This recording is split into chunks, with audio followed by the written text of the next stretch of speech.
On a déjà parlé de ça dans une session précédente, dans un jeudi cloud précédent. On a parlé de la signature électronique qui arrivait dans Google Docs. Aujourd'hui, je vais pouvoir vous la montrer. Alors, c'est un petit peu étape par étape, hein, c'est du teasing par-ci, par-là, parce que c'est toujours encore en version bêta. Mais on a la chance, nous, de pouvoir tester la version bêta. Donc, ça viendra probablement d'ici quelques mois chez vous aussi.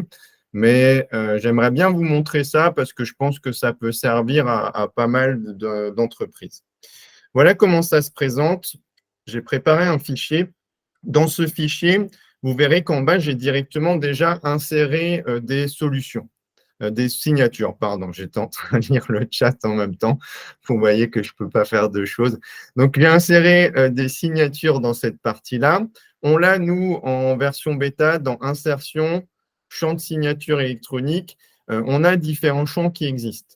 J'ai inséré deux champs de signature, là pour le salarié et l'employeur, et j'ai inséré deux champs pour mettre les initiales juste en dessous. Avec ça, ça permet de demander une signature électronique. Je vais vous montrer à quoi ça ressemble.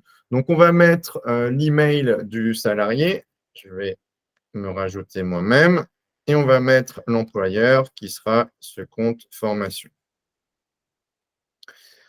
Quand vous faites ça et que vous demandez une signature électronique, alors d'ici quelques temps, hein, vraiment j'insiste, c'est une version bêta pour l'instant, donc il faut participer au programme bêta, on a de la chance de pouvoir le faire.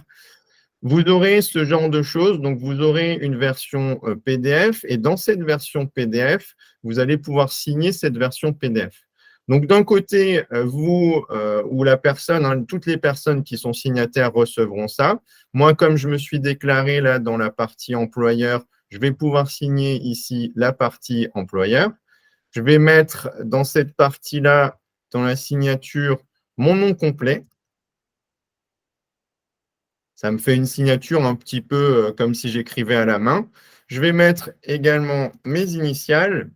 J'adopte et je signe ce document. Il faut que je clique là-dessus, je marque comme terminé. Et là, j'accepte et ça a inséré les initiales. Quand vous faites ça, vous aurez accès à un document, je vous montre à quoi il ressemble. Vous aurez les informations de la signature qui vont apparaître. Donc, vous verrez que c'est encore en attente ici, hein. J'attends juste de le recevoir de l'autre côté. Je signe de l'autre côté. Une fois que le document est signé, on va le retrouver dans la partie Mon Drive. Je vais vous montrer à quoi il ressemble. On l'a ici, je vais le retrouver dans mes récents. J'en ai un qui est là, je crois. Quand vous allez aller dans les documents qui sont signés, en fait, ils vont ressembler à ça. Donc là, j'ai signé Jean Valjean, hein, le fameux JV. Et en dessous, vous aurez toutes les informations sur la signature en question. Vous verrez quand est-ce que ça a été envoyé, quand est-ce que ça a été signé, par qui ça a été signé. Et vous verrez que le document a été signé par tout le monde et il est censé du coup être approuvé.